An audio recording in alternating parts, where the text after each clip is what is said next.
PR Stoppers talk satellite media tours, featuring Doug Simon, CEO of DS Simon Media. Here is our host, Doug Simon. Let's jump right into it. You've been seeing a significant increase in demand from satellite media tours. Why do you think that is? It's for a couple of reasons. And first, I'd like to thank you so much for having me on the show. The first is that it's become so much harder for organizations to get their spokespeople interviewed on national television, especially, as well as cable networks. And that's because they have so much of a focus on politics. Even during election week, our survey found local stations only spent 36% of time on politics. So that's an increasingly important opportunity for brands to get that coverage. It's sort of the only game left in town. Second, it's become even more important for organizations to communicate with their publics through the media because of the intensity of the pandemic, and the need to communicate, have transparency is growing in importance. And stations also are used to taking interviews. These are a lot of factors coming together, which is why we're seeing such a significant increase. Thank you. But do you think we're taking the show to new highs with this interview or new lows? Probably both.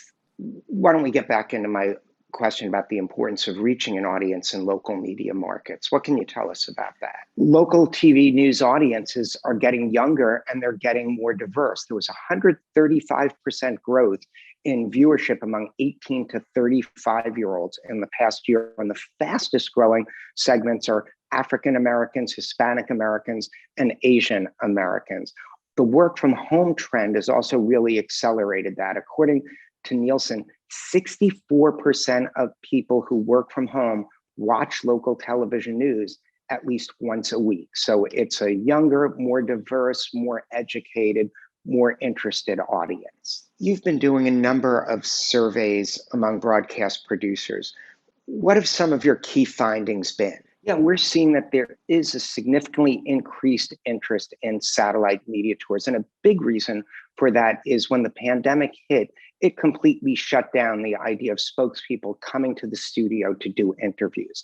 And it made it even more difficult for stations to be sending crews to interview someone else on location. So stations, even networks, got used to the idea of interviewing experts remotely, which is what satellite media tours have been all about for all these years. So there's a tremendous openness. Also, the media wants the information. There's important news that's happening. And that's why, we're seeing a significant increase in bookings, averaging more than 30 bookings for each satellite media tour that we're conducting. Anything that surprised you from the data? Well, I think what's surprising to a lot of people is the overwhelming interest and preference for talking to brand spokespeople instead of independent experts. The 62 producers that we surveyed, 92% of them are open to interviewing brand spokespeople for a story. And that's the highest we've ever seen it. They prefer by a 2-to-1 margin, if given the choice, to interview someone with a brand than someone who's a third-party spokesperson who might be talking about them. They want authenticity. They want the real information. They need it.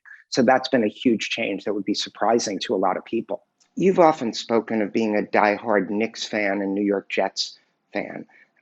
Do you think that should make us question your judgment? Really? Like, that's where you want to go during this? I thought you invited me to do a serious interview on an important topic. Okay. Calm down. But we can get in. Let's talk more about how satellite media tours are being produced these days. Sure. Well, there's still two parts to it. One is how the spokesperson gets their signal there to a control room. And the second part is how you get it to TV stations. In the old days, before the pandemic, most likely they would go to a studio, which was sort of a dry, sterile environment. Now they're able to connect primarily via Zoom to a control room from anywhere. It's authentic, it can be on location, it's efficient. From there, the control room needs to be able to transmit signals to stations.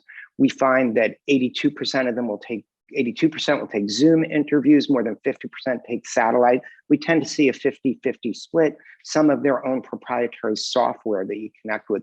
A really important point is the public relations people previously would have been at the studio with their spokesperson, be able to provide feedback. Now that's all being done remotely through virtual green rooms, so they can hear the questions from the media, see the responses, and then jump in to give guidance or even prep them if there's a specific local information point that's important for the next interview. How does a client or organization know what subject will be of interest to the media? Some of the key tips for success include making the story relevant to local audience. It doesn't have to be the same story in Dallas as it is in Cincinnati. Use local information if you have a chance. Make it meaningful to people in different markets and across the country.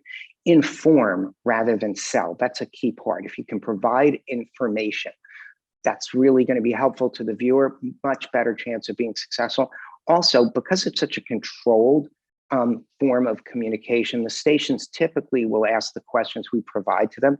Set them up with questions that make the stations sound intelligent, sound like they know what they're talking about.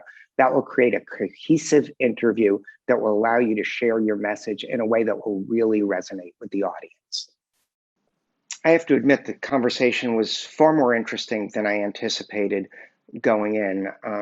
Wondering maybe sometime we could turn this around and you can interview me? Yeah, I don't think so.